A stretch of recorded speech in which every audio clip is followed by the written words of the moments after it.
वो prime minister Narendra Modi के तीसरी बार प्राइम मिनिस्टर बनने से नाखुश है। इसीलिए उसने अपने जो टेररिस्ट हैं उनको संदेश देकर एक निहत्थे लोग जो टूरिस्ट बस है उसके ऊपर फायरिंग करवाई है।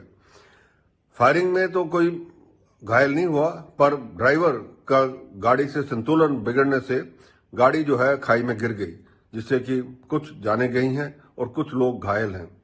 मेरे इन लोगों के लिए सहानुभूति है और इनकी फैमिलीज के लिए एक ही संदेश है कि गवर्नमेंट ऑफ इंडिया और सिक्योरिटी फोर्सेस जो है ये जो टेररिस्ट है इनको एलिमिनेट करेंगे। इसके अलावा मैं गवर्नमेंट ऑफ इंडिया से एक और संदेश देना चाहता हूं कि वो जब तक पाकिस्तान के खिलाफ प्यूनिटिव एक्शन नहीं लेंगे तब तक जो है पाकिस्तान ऐसे ही टेररिस्ट जो है अटैक्स करवाता रहेगा। एक दुखद घटना हुई है रियासी नाम के छोटे से गांव में। शिवखोरी से ये बस एक कटरा जा रही थी और इस बस में लोकल्स नहीं थे, ये किसी और स्टेट के थे और यहाँ पर आतंकवादियों ने फायरिंग खोला, जिसकी वजह से ड्राइवर ने अपना बैलेंस खो दिया गाड़ी बस के ऊपर का और ये बस खाई में गिरी।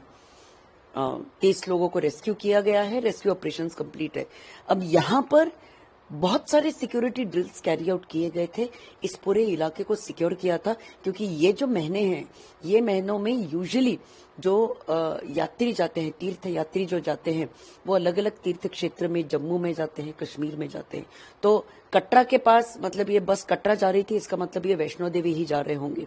तो वहां पर ऐसा हादसा होना ये बहुत गंभीर घटना है और इतने महीनों से जम्मू कश्मीर शांत था, कोई आतंकवादी घटना नहीं हुई थी।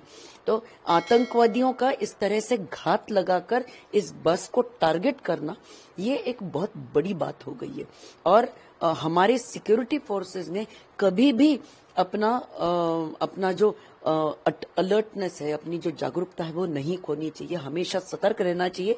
और मुझे लगता है वो सतर्क थे, लेकिन उसके बावजूद अगर इन आतंकवादियों ने ये हरकत करी है तो नेचुरली इसके ऊपर बहुत कड़ी जांच होनी चाहिए। और जो सारे हताहत हुए हैं और मेरे ख्याल से ऐसी भी खबर आ रही है कि 10 लोग जो है उन्हें मृत घोषित किया गया है, तो उनके परिवारों के साथ हम लोग हैं, पूरा देश है। लेकिन इस प्रकार की घटनाओं से हमने हमेशा सतर्क रहना चाहिए, स्पेशली जम्मू कश्मीर जैसे सेंसिटिव इलाके में। पाकिस्तान के पास अभी भी हमारे ऊपर दहशतवादी हमला करने की जो क्षमता है वो ये है। अगर आप पिछले कुछ दिन देखें तो आपको ये नजर आता है कि जम्मू कश्मीर में टूरिज्म ये काफी बढ़ा हुआ है।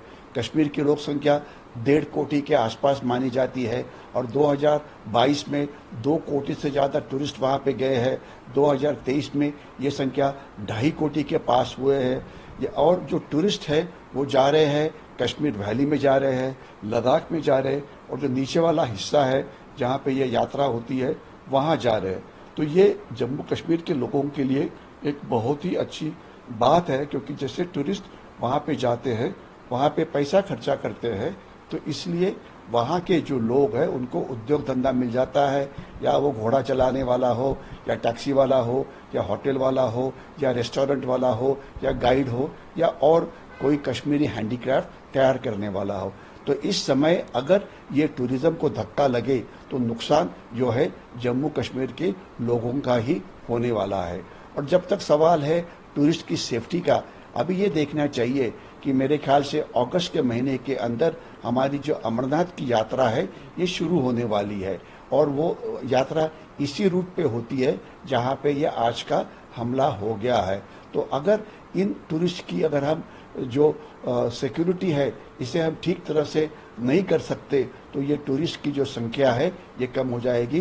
तो इसलिए ज़रूरी यह है कि security forces led by the Indian army इन्होंने बहुत ही ऑफेंसिव दहशतवादी विरोधी अभियान जारी करना चाहिए, जिससे ये जो दहशतवादी है जिन्होंने ये हमला किया था ये पकड़े जाए या मारे जाए।